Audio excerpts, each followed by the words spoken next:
Good morning, good afternoon, or good evening, ladies and gentlemen. Welcome to At the Inn of the Skinned Pig. And today we're going to be discussing some NFL predictions, the over under, and how Mike and Seb feel about it. Clearly, Seb is flying the flag. Oh, no, I didn't even notice that too. You loser. You didn't notice my Patriots, Duke? No. Oh, The no. Patriots win a lot. Not They did. anymore. Not anymore. For 20 years, they were one of the best But- teams in the NFL. But They've been a 500 football team since Brady left. That's pretty commendable, actually. Considering they Yeah. had the GOAT playing there forever, and they're still kind of good. look at the division they're in, though. Come on. It's hard. The division's hard, man. Yeah. A lot of the They- divisions are hard. It's kind of cool. The talent has really risen the last couple of years, especially in the AFC. It's like my team's the Bengals.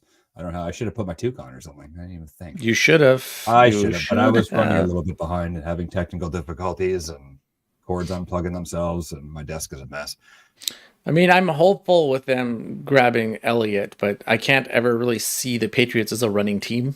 But a 28-year-old running back, that's He's done.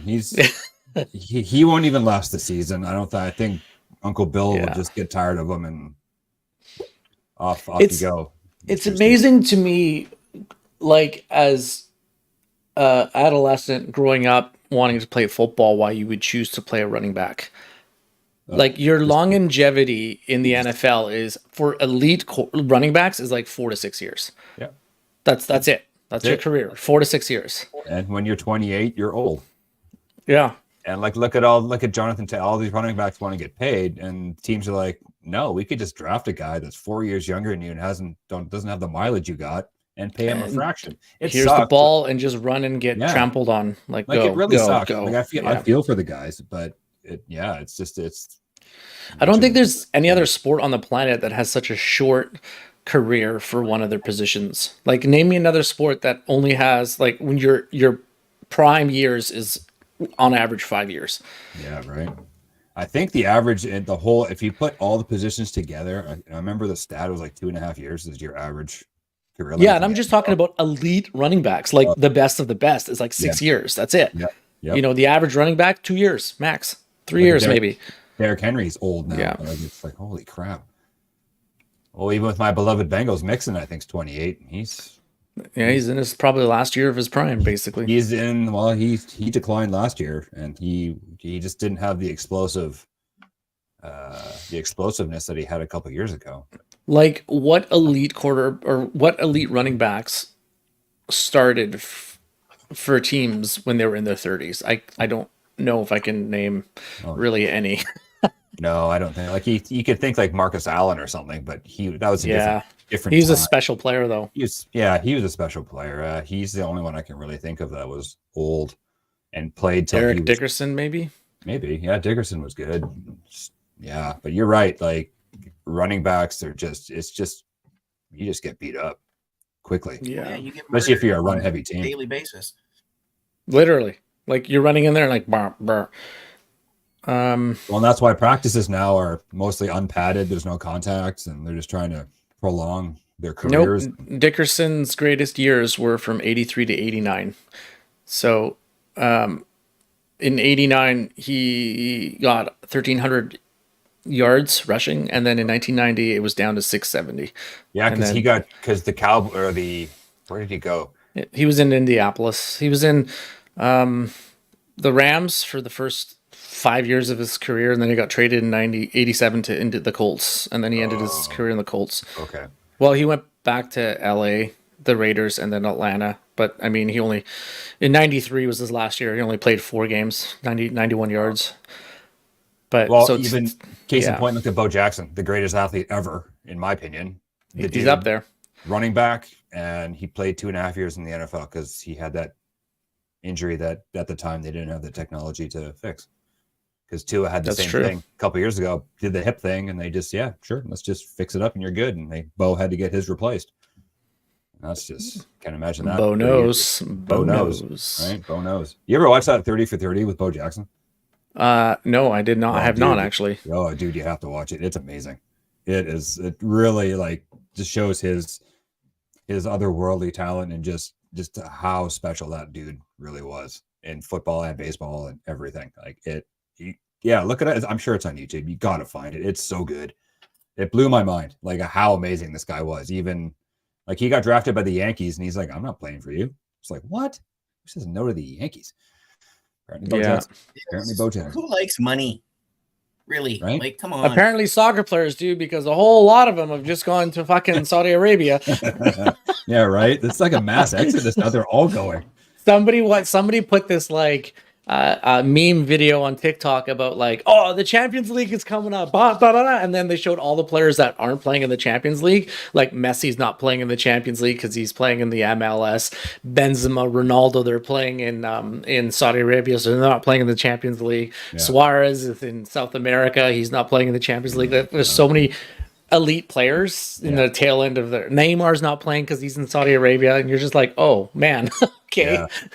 Yeah. But a lot of those, they, like you said, they're all in the tail end, right? Neymar's in the prime of his career. Is he? Yeah, he's like 30, something like that, I think. He's a turd. So whatever. He's good, He's though. good. I think he's overrated. Old as Neymar. But He's 31, so he's 31, so he's right in the prime. he's right in the prime, yeah. That's crazy. So, But hey, he chased the money, right? Just a quick comment on that. Wrong football, Seb.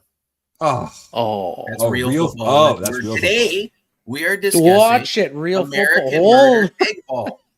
Oh, the Throw one ball. where you throw the football with your hand or not? Yeah. It still amazes me that it's called football, and I know a lot of people are going to hate on me for saying this, but like, when you use your foot for like less than 5% of the game, and it's called football. Like, isn't it about time we changed the name of football? Oh, but it's traditional. Blah, blah, blah. It's not. You don't use your foot ever. What would you change it to if you were the guy? If Roger Goodell said, "Hey, Sebastian, we are going to pay you a lot of money to rebrand this sport and give it a different name." Well, no one's going to like this, but a lot of the American British Death people. Egg. Yeah, a lot of the British people that come to our pub call it egg ball because it's shaped like an egg. Egg ball. That's amazing. Throw me the egg. Yeah, egg ball. It doesn't really roll off the tongue as well as football. But. I mean, okay, so traditionally both soccer, as it's called in North America, or football, where it's called for the rest of the normal planet, and American football were all derived from the same sport called rugby football. So when they brought it over to North America in like the early 1900s, maybe even earlier than that, they started adapting the rules, and they changed the rules, but the sport generated from the same core, basically, of sports. That's why it's called football and football. Little known fact. All right. Well, thank you, Mr. Clavin. That was awesome. That actually kind of makes sense because I mean I don't understand rugby either, and I've had people try. I don't get it too much, but I love rugby. It's so much fun to watch. And you can see how rugby football is kind of like, if you look at it, it's an amalgamation of soccer and American football. Like it makes sense how it's derived from that sport. So, yeah. But now we're talking about North American football because the season is 5 days away. Upon us. It is 5 days until I have to put up with everybody Thursday calling the refs with assholes on Facebook for 6 months. It's good. It's good for our business, man. Absolutely. Football is such a good time for pubs. Yeah, Seb, do you bet on football at all? Are you like one of those guys that puts any money down on anything? Or yes, well, we do. I'm involved in this. Like, I work at Sam's Pub, and we do a yearly football pool. Okay. Which is $100 for the whole season. So it's basically a pick 'em on the spread. So you pick who's going to win every week against the spread, and generally that's how I gamble. In the past, I was involved in fantasy football, but it just took too much of my time to monitor, so I dropped out, and I only do hockey fantasy now. Okay. Sometimes I gamble. Yeah. But my gambling track record is shit, so it deters me from actually wanting to gamble anymore. Yeah. Like you and I everybody else, right? I have this inability to only bet on one game because I see the dollar signs of parlay bets. Yeah. And so like I'll put together like a 4 or 5 parlay bet, and I'm like, I believe in this so much. If it hits, I can take a week off. This is great. Did I ever tell you I was on a stag real quick in Vegas, and me and a couple of the people at the stag all put in $50 for like a 6-game parlay bet on like various sports about like hockey, basketball, and whatever. I think actually football was probably done by then. We bet on Minnesota to win in hockey, and they hit the crossbar in overtime on a breakaway and lost. So our parlay ticket was gone, but it was an improbable parlay ticket, but not an unattainable parlay ticket. So we were going to win, I think it was like $9,000 on the ticket if all of our games played out. And you hit a crossbar. Every game after that played out exactly the way we picked it, and we were a crossbar away from winning $9,000. We're like, what the fuck? That would have made the whole trip. Holy shit. One crossbar screwed up the entire parlay ticket. Man. But that's gambling though, right? Yeah. That's all it takes is a crossbar, a post, dude falls over and gives the puck away, and it's game over. Yeah. And for those of you that don't know what a parlay ticket is basically you're multiplying the odds of every single game, but you have to hit every game you bet. And then all the odds are multiplied against each other. So like I think it was like a $450 ticket would have given us $9,000 because we had a 6-game parlay. So it means you have to hit every game perfectly in order to win the whole ticket. Crazy. So, but yeah. Anyways. Yeah, so I don't gamble. But you mentioned fantasy football. Yes. Is it a lot like The League, the old TV show? I've never seen The League. But What's the league? You've never seen The League? Holy shit! Oh god, we're gonna get skewered here. What's the league? You need to go. I'm not a football guy at all, as everybody's about to see. However, this is 4 guys and one of their wives. That there's football, there's cameos, and it centers around a fantasy football league. But it's 23 minutes of just vicious ball busting. Oh, okay. Well, in the fantasy football league, it depends on how many players you have in it, but you basically draft a team, but the same player can't be drafted again. And you use the real stats of these players on your fantasy team, and you get paired up against somebody else. And if you win, you win. If you lose, you lose. And then you go like you basically play a season as a general manager, so to speak, with your own team that you've created, and you use their real life statistics in your fantasy team to accumulate points. And if you accumulate more points than your opponent, you win that week, basically. Yeah, do it in hockey as well. It's easier in hockey because it's basically just goals and assists, so it's a lot easier to track for hockey. Yeah. I won last year, actually. Thank you very much in our hockey pool. Boy, first year I've ever won a pool. Sweet. It's always a good feeling when you win, right? It's really advantageous when you have Ramses Dahlin, and he had a career year yesterday, and you had Ryan Nugent-Hopkins or the Nuge. Sorry. The Nuge. Yeah, he had a career year, and then you have Draisaitl as your first pick, which is always going to be top 3 in scoring. So basically. So those 3 players kind of sealed the deal for me. So yeah, we'll have to do this kind of thing for hockey too when the hockey season starts. Yeah, in a month. Okay. Too terribly far away, and you know what? Go ahead. I might be able to get us a special guest for that one that has some hockey knowledge. I like special guests. Yeah, he's a good dude. I mean, one of his kids is really cool. Mr. Doug Harding. Oh, one of his kids. Well, clearly it's not one you. Of his kids. Oh, is your brother going to be on the show, or? Ouch. That's where you got to go, buddy. Yeah. Remember, Matt has the buttons. He can kick you out. Yeah, he does. I have all the buttons. And speaking of that, real quick. Next Thursday is Enforcing the Fundamentals is going to have Jeff Courtnell's episode drop. Nice. Oh, nice. So for those of you that have been sort of following that along, keep an eye out. I've been dropping those on Thursdays. And I have another one of Dad's old players lined up to come and have a chat with us. We just have to pick a date.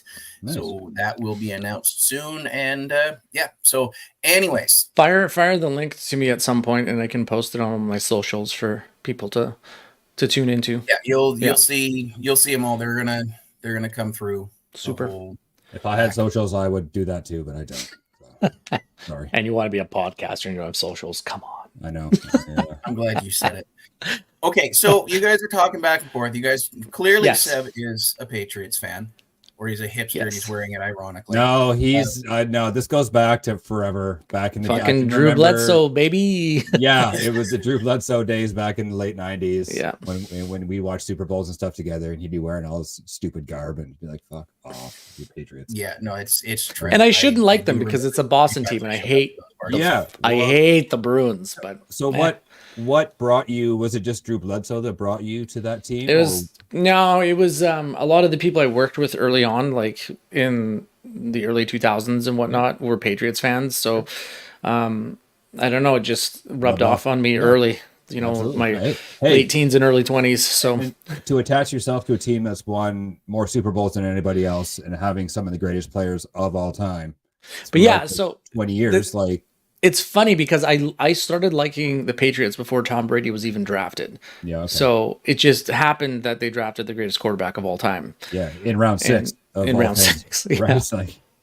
So people are like, "You're not a real fan." Diamonds in the rough, eh? Let's hit on that for just a second. Like round 6, so he's clearly not coming out the gate. Now, was he a college guy? He went. Yeah, he was a college guy. I believe he went to Michigan. Don't quote me on that. Okay. But he was kind of tubby. Like he was not fit in the combine to show off his skills. And he's slow, and he didn't perform. And then obviously the Pats took a flyer, or Belichick knew, like, hey, this guy's got something. He's got that it factor.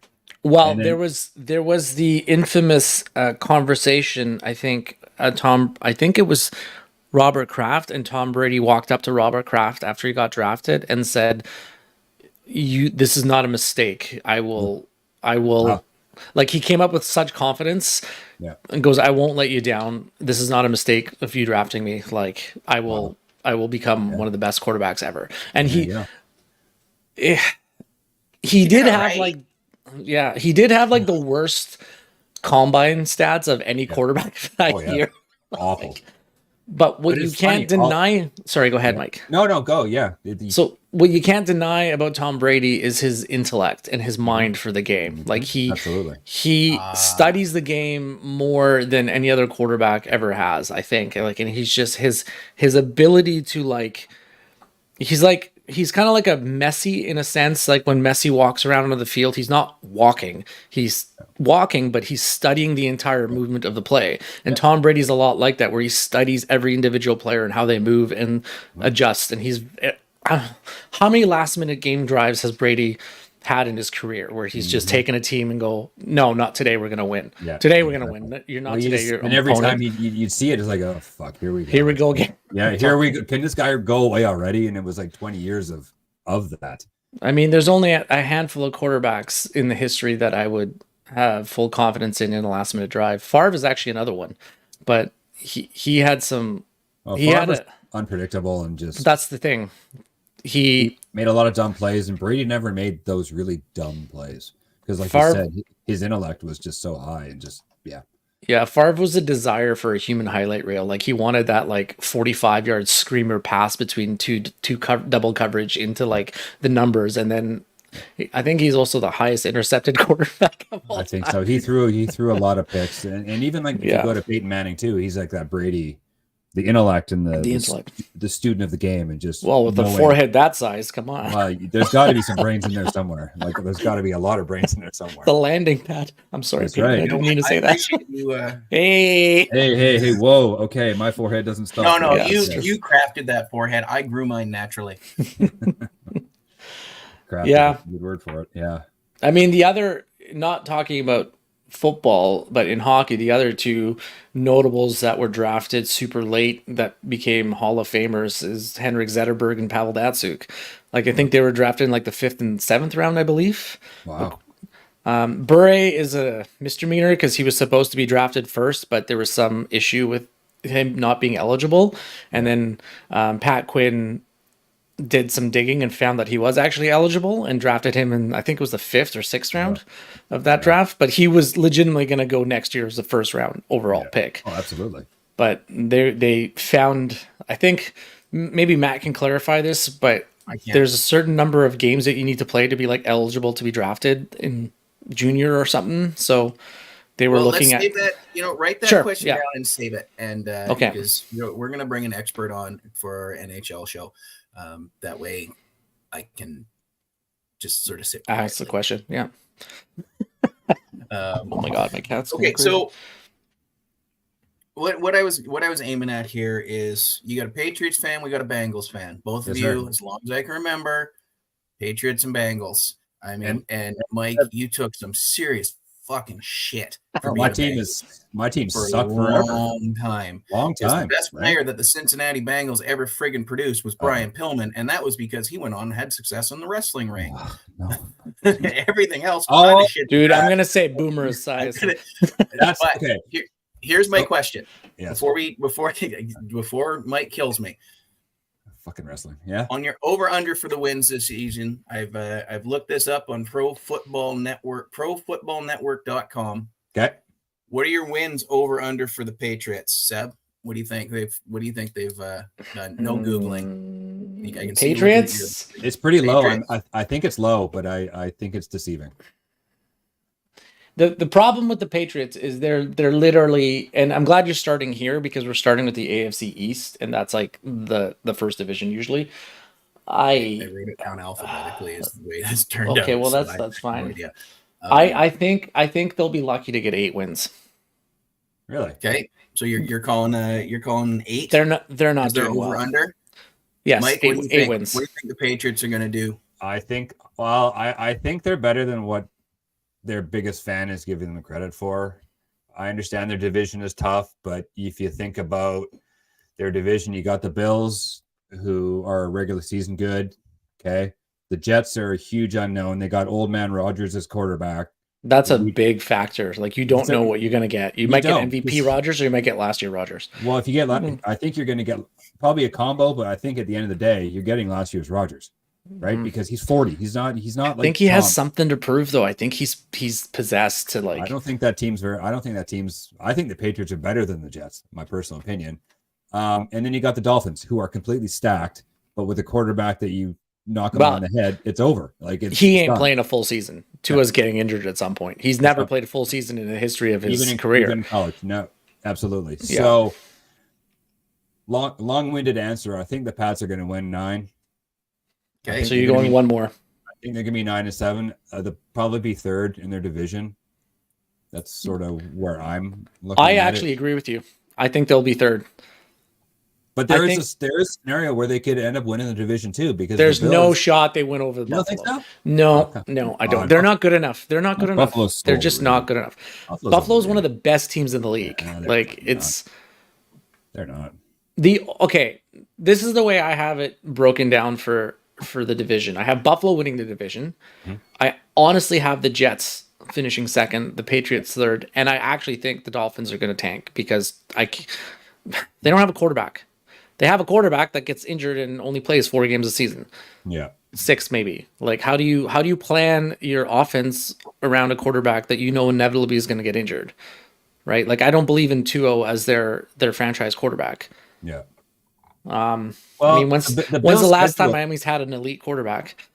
Dan Marino. That's a few years ago. Just a couple. Matt may actually know who that is. Yeah. I do. Laces up, he was in Ace Ventura. Yeah, that's right. He was, yes. Okay, no, seriously. So you're both for the Patriots. You're both saying 8-9. Yeah, I said 8. Mike said 9. What is the over/under? Is 8, isn't it? It should be. According to ProFootballNetwork.com, the Patriots are for over 6.5. Oh fuck! So they're not. That's now, low. Same question for the Bengals, which is the next division down. Good for you, Matt. It's like you planned this. No, it's Mike's favorite team, so that's how I know, but they just happen to be in the first 2 divisions that I'm looking at. Okay, so this division is brutal. Like, this is, in my opinion, the hardest division in football. All 4 teams have the potential to be really, really good. There's a harder division, but for the opposite answer. Oh, AFC South, NFC South. Oh, that too. Okay, so the Bengals schedule is hard. It always is, because they have 6 games against the Ravens, Steelers, who are really going to be really good, I think, and the Browns, who, take it or leave it, Deshaun Watson. If he's good, they're going to be good. If he's not good, they're not going to be good. But I think if we're going to go realistically or go with my heart, because if I go with my heart, they're going to win 12 games again. But I don't think they are. There's the schedule. I'm looking at it. It's not easy, man. Burrow's already hurt. Yeah. That's scary. He's got the calf thing. Calf things linger forever. He's going to start, though. He's gonna start week 1. There's no reason. There's no way Yeah. he's not, because he's the kind of guy. His legs will be broken in half. He'll still want to come out and play. He's that guy. You don't call him like one. Yeah, he's just the ultimate old school tough guy. Yeah. But I think they're going to win 11. The division, I don't know if they're going to win the division because, Lamar always gets hurt. Every year he misses 5 games. They paid him all that money. What Lamar are you going to get? Lamar is going to be fantastic for the first bit until he gets injured, and then Baltimore is going to have this midseason slump, I think. And Baltimore's got no defense. Yeah. The Bengals defense is they've lost some guys. They shored up their offensive line. They're old at running back, but they got the best 3 wide receiver tandem: Higgins, Chase, and Boyd. I think they drafted a tight end, but I think they're going to win 11. It's nice to see, because my team has sucked forever. Like when I started liking them, it was because of Boomer Esiason back in the 80s, because he's a blonde beast. guy, left-handed. I had blonde hair at one time. I'm left-handed, so I'm like, hey, cool, a left-handed quarterback. Mike, you had hair? I know, right? I could show you some pictures. They're not photoshopped either. There's hair there somewhere. God. It's been a while. It's been a long while. It's been a while. Never mind. I think his hair retreated because of his football choice. They're like, bro, you need a better team. We're just gonna take off. If that's hair color thing, then we're just gonna go find yourself. They were really bad when it fell out too. So it was, and then when Boomer left, they stunk for most of the 90s, and then the 2000s they kind of stunk, and then. Christ, who was the running back they had back in the day? Ickey Woods. Ickey Woods. Thank you very much. Yeah, the Ickey Shuffle. The Ickey Shuffle. Yeah, they've had some good players: Carson Palmer, Chad Johnson, blah blah blah. The Marvin Lewis years weren't terrible. They were. Yeah, but they finally have an elite quarterback, and like I've said before, on many of the times that we've talked football on podcast, he was my fantasy quarterback for a lot of years, Burrows, and he was always like a stud every year. Stud, man, and they've got a good team around them. They got a good coach. They got a good defensive coordinator. So it's nice to see. Maybe I'll have 10 years of a team being good. I think that's. I think you're. I think you're a little pessimistic on your team. I think they'll go 12 wins personally. Yeah. I just don't see. I can't see Baltimore. I can't see Pittsburgh, and I definitely can't see Cleveland stepping up to the plate and winning many games against Cincinnati. I hope so. They play every team twice, correct? They do. They got like a home and home, basically. Yeah. Home. Yeah. Honestly, I can see winning all 6 of those games. Yeah. Against the divisional rivals, which is hugely important. I can't. They're too good. I cannot see them losing to.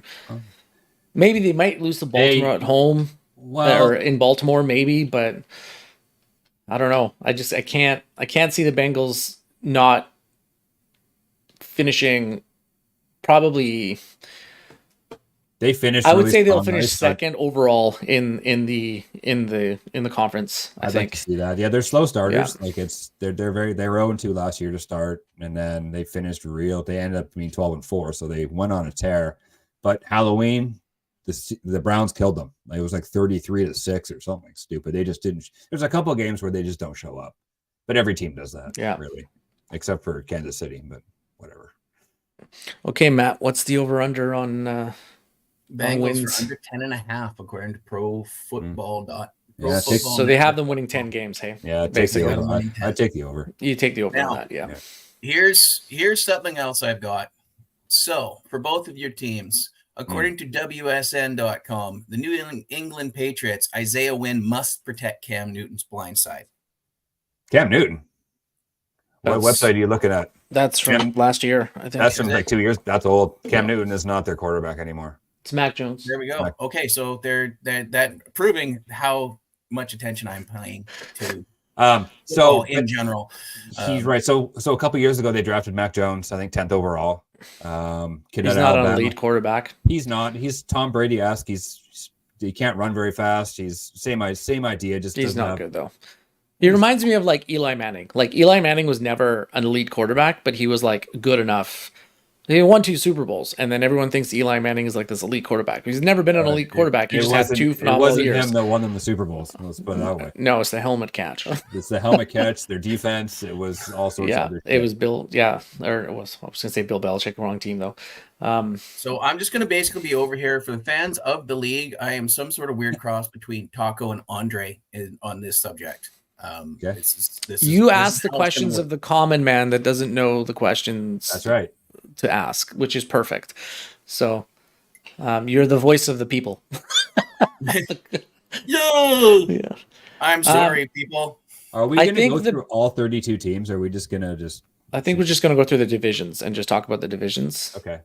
Do you want to stick with... We've done the AFC East. Do you want to... We're doing North now. Well, we should do the AFC South because it's the next division. Okay, so before we get too far into this, so the 4 teams in the East... Yes. They're over under on their wins this season. They have 2 at 10.5 and 2 at 9.5. So the Bills and Dolphins are at 10.5. Correct. Jets and Patriots would be at 9.5. You take the Bills as the over. You take Miami as the under. You take the Patriots are at 6. You said. Yeah, the Patriots are at 6.5. I think you take the over on that. You have to. They're going to win way more than 7 games. I think they'll probably win 8 or 9, like we said. I'm not buying the Jets. I'm not buying the Bills though. They're good though. They're so good in every position. Their defense stinks. Yeah. You know, if you can't stop Burrow, Mahomes, Rodgers, who else you got in the AFC now? I don't know, man. Herbert. Last year they led the conference, I think, in least points allowed. Also, I'm an idiot. All right. I wrote down the wrong number. Oh, that boy. Because those of you that have been listening for 30 minutes realize exactly what I just did. No, it's 1 team at 10.5, 2 teams at 9.5, and 1 team at 6.5. Oh, so the Pats are at 6.5. The Pats are at 6.5. Bills are at 10.5, and it's the other 2. Yeah, that was me writing down the wrong number because I just went, wait, hold on. The Pats are supposed to suck. I don't think they're going to. I don't think the Bills allowed the second fewest points last season. So their defense is pretty good, I think. I mean, they allowed 286. The only team that allowed less last season was the Niners at 277 points. And then the Bills' offense is pretty huge too, like 455 in total points. Kansas City, I think, Philadelphia are the only 2 teams that outscored them last season. So.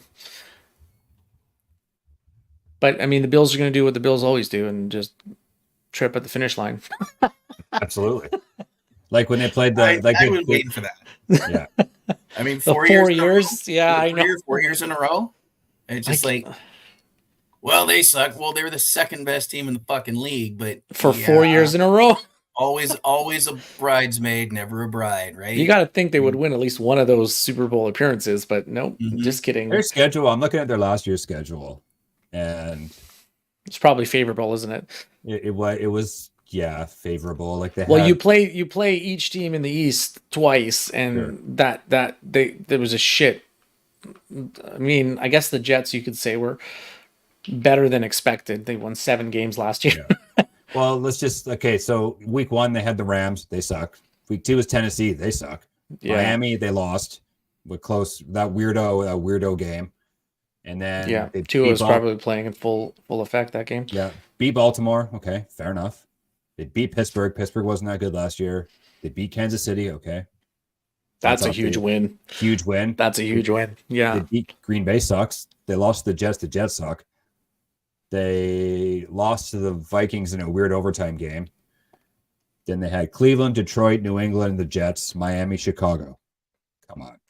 I mean, you're right. It is a favorable schedule. Then they had the DeMar game against Cincinnati, which got canceled. New England again, Indianapolis, Denver, Carolina. Come on. Sure, but the test was there. The test against the Chiefs was there, and they beat them. So they are capable of beating the best teams in the league. But to beat the Chiefs in Week 6 or beat the Chiefs in the conference championship game is a completely different thing, right? Yeah. Like the Bengals beat them the year before. That was a close game, though, wasn't it? That was the 13-second game where somehow Mahomes went down the field, went like 200 yards in 13 seconds. Oh, yeah, I remember. Right? It's like, fuck you, Mahomes. I hate you so much. Basically. And then when the Bengals beat them the next week, I was like, oh, this is the greatest thing ever. Yeah.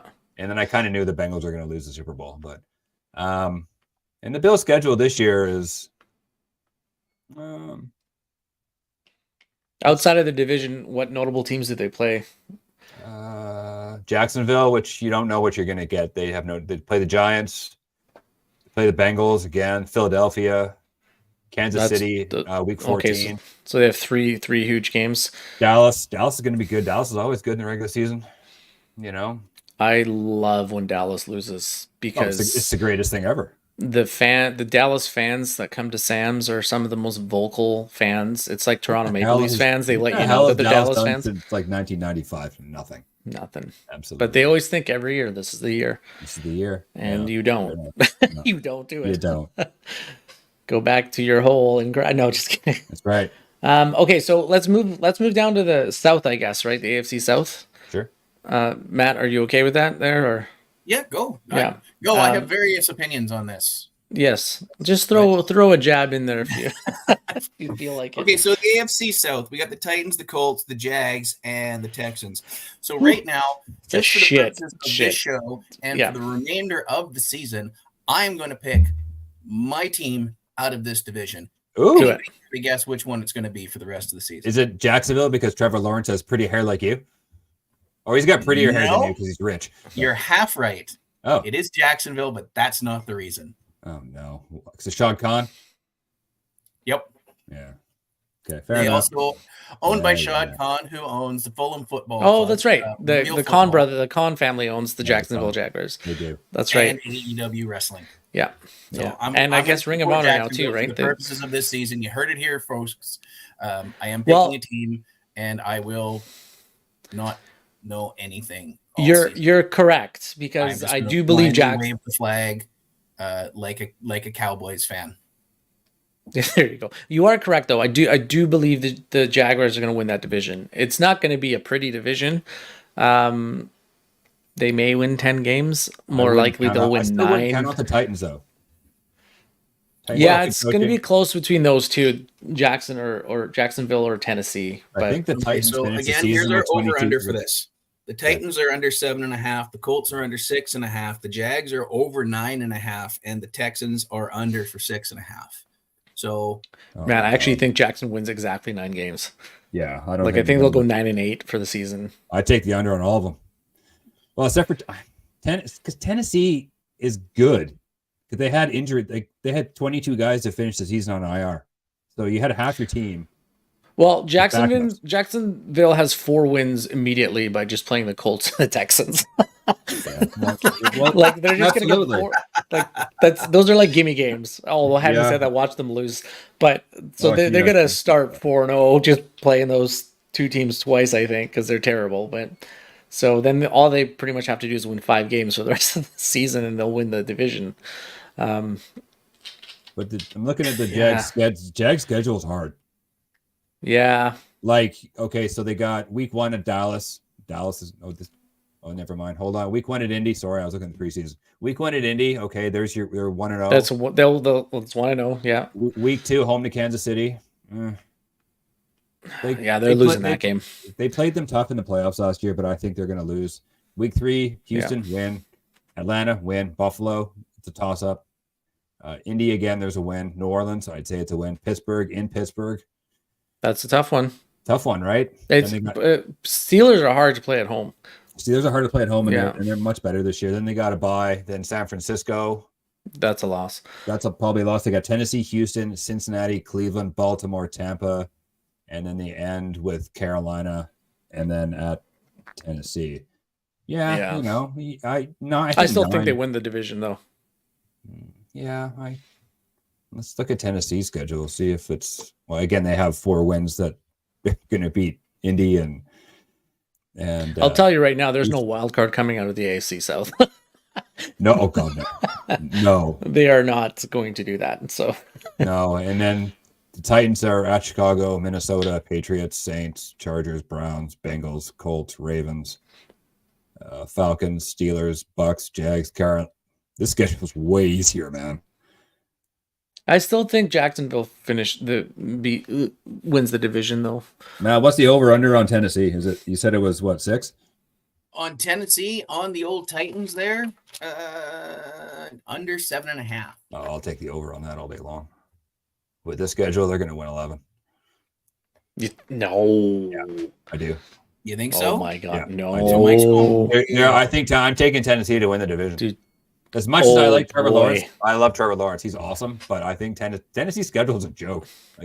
And they play your Patriots, so There's our first discrepancy between Mike that and was I. I hard think Jacksonville's winning that division. Yeah. Well, there you go. Mark that I down. think Tennessee's probably going to win six or 7 games. I'm taking, Even though their schedule's easier, I think Jacksonville just clean sweeps that entire division, wins 6 games. Okay. But I don't know. Well predicted. AFC West. Is there any foreseeable outcome that Kansas City doesn't win the entire conference? Mahomes gets hurt. But That's the only. That's okay. So Kansas City, they're probably going to, like you said, they're going to probably be the 1 seed. But their receiver core is the worst it's ever been with Mahomes. All they got is Travis Kelce. They got nothing. Yeah, but that's a pretty big. That's the best tight end in the Kelce in Travis football Kelce right now. Getting old. And Kelce is the guy you draft in the first 3 slots, of any fantasy team. Like he's that good. Yeah. But I don't think they're not going to win their division. That's for sure, right? I'll tell you right now, they're winning 13 games, 14 maybe, 14 games. They're only going to lose 3. Yeah, Kelsey's 32, so he's. Yeah, but he's not a running back, so he's still in his prime. Well, but he is a blocking. He's a tight end. They take a lot of not as much punishment. He's a tight end that has the mobility of a wide receiver. It's pretty crazy. Yeah.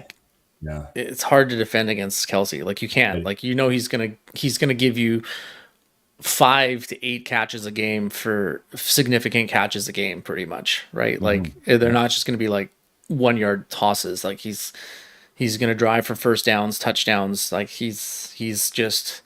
And the fact that you have such a target on the field at all times opens up the rest of the receiving core, right? Because you can't single mark Kelce, or he's going to catch it every time. You have to, put more than one guy on him, pretty much, I think. Yeah. And that opens up the other receivers. So Kansas City's schedule's a joke. 14 wins then. Oh my God. So really? Week 1. Well, they're playing Detroit on Thursday, which Detroit's, we don't know what we're going to get. I think Detroit's going to be better than people think they are. Oh yeah, I'll take Detroit to win the division. But it's Detroit, Jacksonville, Chicago, the Jets, Vikings, Broncos, Chargers, Broncos, Dolphins, and then they have a bye. Like they're gonna be like 9-1. Like, come on. They could even be 10-0. Jesus. And then it gets harder. They got Philly after the bye, but Andy Reid doesn't lose after the bye week, so you take that stat. Philly, Raiders, Packers, Bills, Patriots, Raiders, Bengals, Chargers. It gets tougher. It's not super tough. That schedule is pretty easy. I think Kansas City will be the last remaining team without a loss moving into this season. Yeah, I can totally see that. As much as I dislike Kansas City because all of a sudden there's all these Kansas City fans, I'm like, wait a minute, you weren't a Kansas City fan. Like the Broncos are going to be bad. The Broncos are going to be bad. So are the Raiders. Raiders are going to suck. The Chargers, they're over. Well, here's the question for you then, Mike. Do you believe in Garoppolo in Las Vegas? I do until he gets hurt in week 4. That's just like he's really good, but he can't stay healthy to save his life. Like everywhere he's been. The corn star dating quarterback. Hell yeah. Well, yeah. Hey, it's good work if you can get it. All right. Absolutely. I mean, he looks like a model. Like he's a very good looking guy. He's a pretty man. He's a pretty man. So you don't want to, want to damage the goods. So maybe he fakes his injury so he doesn't hurt him. Doesn't get maybe uglied up. I doubt it, but he's good. But I don't think I don't know. Has he ever stayed healthy? No.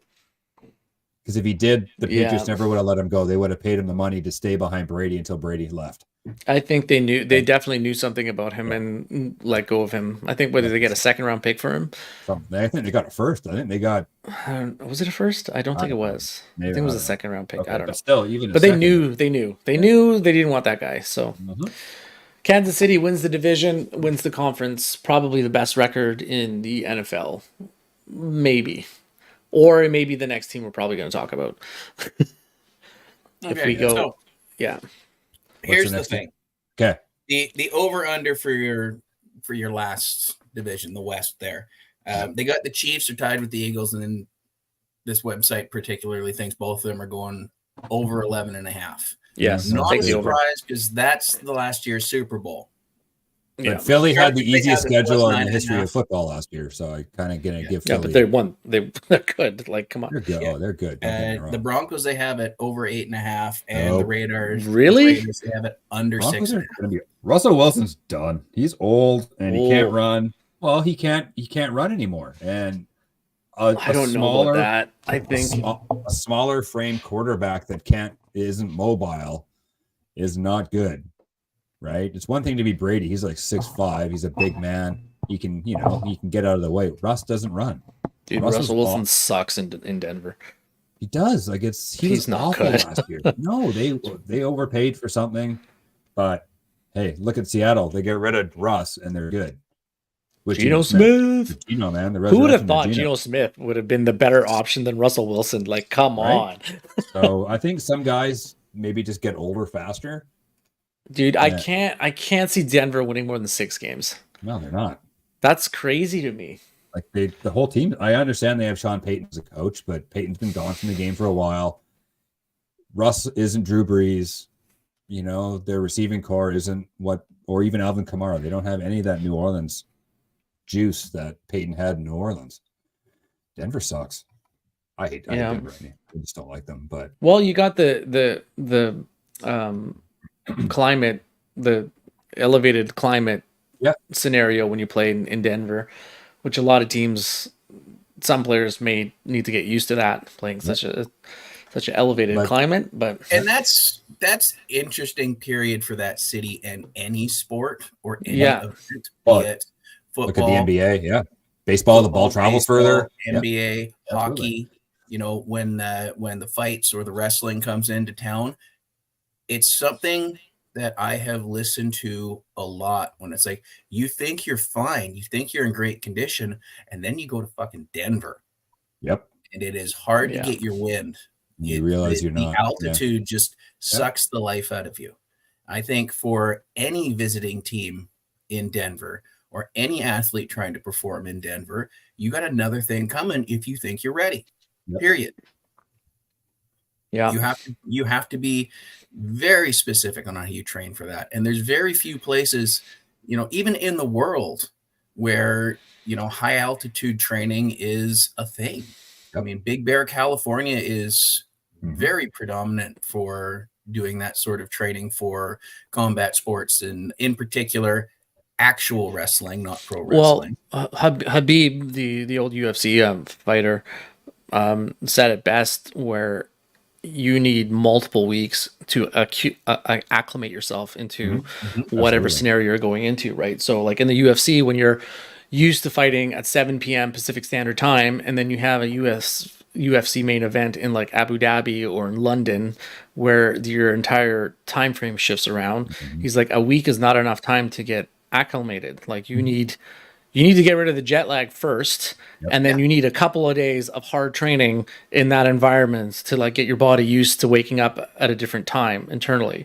So I mean, I hear it a lot when wrestlers are talking about the difference between working on the East Coast and working on the West Coast. That's only a 3-hour difference, but still, 3-hour difference between LA and New York, or the Atlantic and the Pacific is brutal. Well, but for wrestling itself, the time the start time doesn't change, right? So Raw starts at 5 p.m. Time. Yeah, they start on TV time, regardless if it's in the East or West. It's going to start 5 o'clock Pacific. It's 5 o'clock on Mondays, or 6. 5. So whether that's 5 o'clock Western time or 8 o'clock Eastern time, everything's programmed off of New York Atlantic time. Yeah. And that's not just wrestling. You see it with UFCs. You see it with any sport that has that sort of time frame, that pay-per-view frame. You see it with boxing. It's the game because they want the Atlantic market and the rest of the continent to be on the same page. Hockey's on at this time. The first couple of UFC pay-per-views that were in London kept to the Pacific Standard Time. So it was 7 o'clock Pacific Standard Time, but it was in London. So it was like 6 a.m. when it was starting. Yeah. Imagine getting up and fighting combat fighting at like 6 a.m. Like what? And it's not even the combat fighting. It's definitely the one that moves around both the most when you're talking about, you know, going overseas. But I mean, even the NFL is doing games in London, right? Like a lot of these sports teams are headed out for preseason games off the continent. It's not even preseason. They do that. They do a couple of games from London on the regular season. Yeah. Jacksonville's got 2 back-to-back, actually. I think football probably has the biggest advantage because they only play once a week. So they can finish their game on Sunday or Monday, hop on the plane, and spend a few days acclimating to it. Yeah. Right? Where if you're baseball, basketball, or hockey, you play through the week. So you're hopping on a plane, you're going across an ocean to somewhere. I mean, mostly it's Europe at this point, but you're hopping on a plane, you're going across the ocean, and you're playing the next day, then you're hopping on the plane and coming back. Right? Yeah, imagine being like a West Coast team and playing, let's say you puck drop is 7 p.m. on Friday, and then your next game is Sunday morning at noon in Boston. Yeah. Because you sleep one night, then you got to get a plane the next day, and then you're up way earlier than you're used to play a hockey game.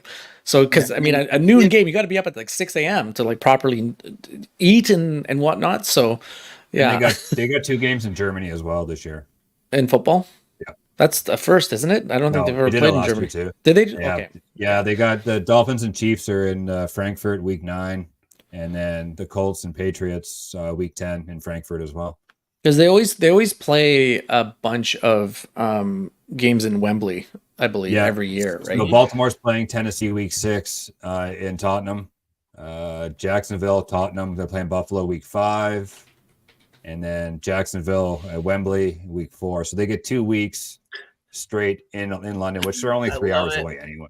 The Khan family is just taking Wembley and just handing money to them left, right, and center. That's fantastic. I have a question for you guys. It's kind of off topic of the division, but how do you guys feel? So this year, they have a triple header on Christmas Day for the NFL. They have the Chiefs. They have the Chiefs and the Raiders in the early game. They have the Eagles and the Giants, and then the Ravens and the 49ers. Like, I like it as a fan because you just put it on and watch it. But like, does it suck being a player to have to play on Christmas Day? Like, honestly, no, because when you're getting paid $30 million a year to do what you like, fuck that. Yeah, but what if you're the secondary punter? He's still making more than you're making a lifetime, dude. That's going to come down to things like, what's your family doing? Do you have a family that, you know, like, it's hard to give up those first few Christmases with kids. Like, but you can't do Christmas really as an NFL player if you're playing on those days, right? Because you can't go and have a turkey dinner with eggnog and stuff the day before. You absolutely can't. That's a post-game thing. Unless you're the secondary punter, then you're fine. Yeah. Just walk around the sidelines. With the NBA does it too. They have triple header, and they might even have 4 games on Christmas Day as well. It's a huge day for sports, and I don't think the reason they do that is because the sheer amount of you're going to get maximized viewers, right? Because nobody's working that day. Everybody's home. You're going to be making dinner and you got family stuff, but the game's going to be on. Don't you have to just have it on the TV? You don't even have the volume on. Just it's on. That'll be at my house. There'll probably be no volume, but it'll be on somewhere while we're doing after Santa and whatever Santa. I like it and all as that stuff. Yeah, I like it as a fan. I feel for the players having to play on Christmas Day. Like, that sucks. Any other day, like Thanksgiving or whatever, it doesn't matter. But Christmas Day, like the one day where you probably are most inclined to want to spend it with your family, unless you hate your family. But that. That leads into a good point that I was going to make. So back in my days working at the movie theater, Christmas Day, because we'd start for like the 3:00 shows, like. We'd eliminate the first matinee basically because nobody would show up to it. But Christmas Day was a huge day, and there was very little cash floating around. It was all gift certificates, and the staff, the young staff, the first timers couldn't figure out why it was so big. What is the easiest way to do something with your family where you can get them to shut the fuck up for 2 hours? Yep. So you take them to a movie. And it doesn't cost you anything because somebody gave you a ton of gift certificates. Yeah. because they fly out the door. Or you're not a Christian and Christmas Day is just another day. Mm-hmm. That's why casinos are so busy on Christmas Day. Very good point. Right. Very good point as well. You might not celebrate Christmas. Yeah. I mean, what are your options, right? On Christmas Day, what you can't go to the mall. Like most things are closed. You have the casino or you have movie theaters are like the two things that are open. So that's it. And so if you can sit and watch football, if you can sit and watch movies at home, if you can, like basically it's please shut the fuck up for 2 hours. I've been dealing with you for 2 days. I'm done. Yep. I mean, Mike and I went to fair share movies. Absolutely. Me and Seb, we used to go to on Christmas night all the time back in the day when we, when we were teenagers, younger. When we were teenagers, we just go. I didn't know what movies we watched. It's probably movies my family we didn't give a shit about, but it was just get the hell out of the house, right? Get away from our parents. Mm-hmm. So, yeah. You can only deal with parents telling me what I haven't done properly for 2 days. I can only imagine. Well, dude, seriously, I sympathize with you, man. That's why when you'd phone, it's like, oh fuck, he needs out. So let's go. Mike, save me, help me. Yep. Love you, Dad. Yeah. We do. We love you, Dad. He's amazing. Your dad's amazing. Hey, you got to be hard on your son. That's what fathers do. They try to get the best out of your son. They just want the best out of you too. Yeah, he did it all out of love. He wasn't because they see the potential that I've never been able to attain in my life. Well, don't be hard on yourself, Deb. Oh, well. Yeah, man, save that for us. It's more Perfect. fun when it comes from us. When it comes from you, we're likely to witness a nervous breakdown live. I'm the only one that can cry on this fucking podcast, not you guys. So I completely cue in a Murata and I haven't listened to that in so long. I just don't care. It's fine. It's there. It's fine. I'm fine with it. It's there. Okay, do you want to move on to the NFC now? Because we have 57 minutes and we got 4 more divisions to go. Just about an hour, so let's keep hammering through this. Back on topic. So the NFC sucks. Let's just put that out there. So all the teams except for Philadelphia are bad. Yeah, and Dallas, and they're the only 2 kind of good teams. Kind of. Philly's the only really good team, and San Fran. But so you've got 3 decent teams, and the rest are like Seb's Patriots. They just suck. Sorry, man. How truth hurts. Yeah, I could finally say it. But the NFC is much bigger than the AFC, right? Let me ask you this question, guys. Sure. And so the Washington Redskins dropped the Redskins name and were Washington football team for a couple of years. At this point, I think we just got canceled. Thanks. Well, I'm sorry. Yeah. And the name that they chose is awful. Was the Commanders. I would have. That's the best name that you could come up with. Washington Commanders. I like the football team. I thought that was really awesome. really worried that you weren't going to finish that sentence that you could come up with. I thought you were going to stop at "that's the best name," and I was just you were going to get kicked out. Like that name, freaking. It's awful. I did like the Pick Washington a predatory team. animal and stick it on the end, and just there you go. Like call it the Washington Raptors or the Washington Killer Whales or the Washington Cougars or whatever. Right? The Commanders. It's just. I was partial to the football team because it's simple and it's kind of. It was better than the Commanders. It's fun. Like it's. Well, look at the Cleveland Browns. They're named after Paul Brown. Like they're named but there's after a history behind the name, though, right? That means that's kind of an egotistical name as well. But same with the Golden Knights. The Golden Knights were named after the battalion that the owner. Yeah. Well, technically, the battalion was called the Black Knights, but they wouldn't let them use that, I believe. So they kind of merged it as the Golden Knights because cities. Which I think is also a stupid name. I like it. I like it because it means something, right? There's history behind the name. What about the Cleveland Guardians in baseball? That's also stupid. Worse. That's even worse than the Commanders. At least the Commanders, you get it because the president lives in Washington. Yeah. You get it. But the Guardians, fair enough. Just call them the Knights, Cleveland Knights. That's a better name. Or the Cleveland Barons, like back in the old WHA days. Mm-hmm. What was Washington? Was it always the Redskins for Washington? Yeah. From the beginning. From the beginning, back in the day. Get rid of the skins. Just call them the Washington Reds. I guess technically that's still kind of No, that's worse. No. That's worse. I think that honestly It's Okay. it's on par. Shoot me that almost. night. Yeah. I don't know what is the name that's better than the Commanders. Honestly, like Cougars. You said one, Matt. Cougars. Yeah. I like that. Well, that's of college football. Washington State Cougars. Call them the Senators. Like in Yeah. hockey, Ottawa Senators, Washington Senators. Like, Well, like the baseball team's the Nationals. Or you could okay. just take a page Yeah. out of the CFL's book and call them the Washington Eagles. well, you already have an Eagle, so you can't. That's okay. We had the Exactly. Rough Riders That's and why I the said Rough take Riders. Yeah. Page out of the CFL books. Like, Yeah, right. what's your team name? Rough Riders. No, we already got a team name, the Rough Riders. We're the Rough Riders again. We're the Rough Riders, not the Rough Riders. Big difference. But Now, no, there the name is is What there about is what a about team. what about Washington Rename. Sentinels? Yeah, that works. Because that's kind of like Senators, but it's also a Sentinel is like a like a guard that you Giant won't killer let. mutant robot. Yeah, so I don't know. I should have been in charge of naming that team. Okay, How do they there is pick a team that I think did a good job having to rename? the name changer guy because you got the eggs, the egg ball. You're changing the league to egg ball, and then now you've got the Sentinels. So I'm protecting gonna the egg. rebrand every team Yes. name for the next Yes. episode. and so if you guys didn't know, the Bengals also were created by Paul Brown. He stole all the equipment from Cleveland when he decided he was leaving Cleveland and took it to Cincinnati and built the team there and just put stripes on the helmets. So because it was the same gear, because the helmets are the same except for the stripes. So he just put Amazing. stripes. Yeah, this is awesome. That's So, amazing. Egomania. And they kept the name Brown after he stole all the equipment. Yep. That's funny. Okay, so I got two anyways. things here. Go ahead.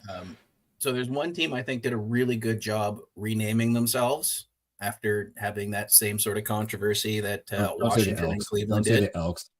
Yeah, I'm gonna Oh, say it's, the aw- Elks. it's awful. I like the Elks. It's awful. no, the Elks works. Nah, The Elks works because I mean it's Edmonton. It's a lot of people want to say Northern Alberta, but it's really not. It's kind of dead smack in the middle. It's not as far north as a lot of people believe. I think they Well, did. there's okay. nothing else north of Edmonton, so yeah, it's northern. Okay. Yeah. Was the name really that bad though? Well, The it's- Eskimos? It's Yeah. the same as Redskin. It's a derogatory. term. Redskins No, it's derogatory. not. Eskimo is. I don't think it's as derogatory No, we're skating on as- thin ice here, boys. as Cleveland or Washington, Yeah. but I can definitely see why. I can understand why. Yeah. I think it's. I think it it's was only fair. not necessarily a negative term that I've never used it as a negative. It's term. the least. It's but- the least offensive of the names that needed that people thought needed to be changed. Right. Now So we're awful pale to be having this discussion. That's what I'm Um, saying. also We're on true. thin ice here, children. Let's just Yeah, so let's. But I think no, that, we're talking uh, about football, not I hockey, Mike. understand why they did it, and I think they did a decent job with it. Now the I other actually thing like the that- Elks. You're right. I Mike? do actually like the Elks. We've lost Mike. And here's the thing: it's not like he just took himself out of the feed. He's gone. He is not even in the studio. Well, I think there was an issue with his thing. I don't know if his computer died or he just had enough of our shit. Maybe Oh, his here he wife comes. canceled I'm him. gonna let him sit for a minute. Maybe his wife canceled him. Mike was serious. Stop talking, guys. No, that was I actually I went to a different website and I forgot to click the link. So that's Oh, good. all my Good stupidity. That's fantastic. Now, the other point I wanted to bring up, you're talking about naming teams. I can't remember the guy's name, but the owner of the New York hockey team, his name was Tex, and that's why they are the Rangers. It's Texas Rangers. Yeah, but the Rangers have been on for like Oh, that no, name years. for like It's 100 been- years. It's been but that's where they got their name because they said, "Oh, it's gonna be Texas Rangers." I'm like, yeah, well, yeah, it is. That's how it's gonna work. And so the Yeah. ownership is clearly passed down several times, but that's where their name came from. So do you want to hear the list of what the Elks could have been? Yes. Okay, we had Elks, Evergreens, Evergolds, Eclipse, Elk Hounds, Eagles, and Elements. So they were really strong on the alliteration for this one. Well, they had to because Everything their was an symbol E is the name. double E, right? So they kind of had to have. Yeah. Okay, another so E yeah, I in get there. that. They're trying to save money rebranding. Fair enough, Absolutely. because that's a lot of stuff to have to Well, redo. and that logo, we all know that logo's been around forever, so they're not Mhm. just going to change the logo, right? I like the Eclipse, but not for a football team. No, it's Like that could be for like an esports team or like a lacrosse team or something. But like, yeah. Not for their football team. No. I think the I think Elks the is Elks good. is the best of that Yeah. bunch. I will die on that hill. It's the best of the worst. We'll go. I'll leave it. That's my opinion. It's Yeah. the best of the worst. Mm-hmm. Also, one of Right. the best named teams ever was the Seattle Kraken. Oh my God, Yes. that is such a perfect Yeah, name. It's brilliant. They really missed out on their jerseys, though. They could have had like these tentacle jerseys and everything. You know, welcome to the I crack like- house. You know, Well, I think you want to call it the. My nickname is the Crack Shack for their stadium, but I don't think that's a good idea. Or Crack House. Yeah, whatever I you mean, wanna call Crack it. there's that. And the Kraken have become one of those rare teams in professional sports whose name does not end in an S. yeah. There's not a lot of them. Like No, I when think you there was 7. I can't remember if it was 7 or 11 back in the day, but they would either be 8 or 12 at this point. It was the Magic, the Jazz, the Lightning. so looking at the football teams, not a single football team does not end with an S. Correct. All 32 teams in NFL football, they end in an S. Mhm. Well, their last names, Makes anyways, sense because it's obviously. more than one. Yeah. Yeah. But yeah, there was. Yeah, I think it was between hockey, baseball, and basketball. My brain just shut off mid sentence there. My brain Utah just- I clicked Jazz. on the link and I forgot Utah to keep Jazz, yeah. saying, so I just Yeah, Utah Jazz is the only other team I can, off the top of my head, think that doesn't end with an S. Well, it's like Matt said, the Orlando Magic, Lightning. Tampa Magic. Bay Oh, Lightning, Lightning. Yeah, yeah. Colorado Avalanche. Aside from those, yeah. So I guess we got Philadelphia pretty much straight up winning that. I don't think that's even a contest for that. That division, no. No, I mean don't the think Eagles so. are They've gotta be- slated, as I said a few minutes ago. Well. They're plus 11 and a half, Yeah. same as the. They the may Chiefs. win 13, 14 games, honestly. I can't. They're good. And the Cowboys are right on their heels with a plus 11, plus 10 and a half, according to this. I don't know how accurate this data is because there's a lot of factors, including injuries and trades and attitude problems and court dates and it's the NFL. We've Do seen you all trust Dak Prescott, though? No, not at all. And I don't trust their coach either because he stinks too. So I think Dallas can win 12 games, but they're going to lose round 1 anyway. They'll lose to like fucking Minnesota in the playoffs, and that'll be that. So here's the thing with Dallas.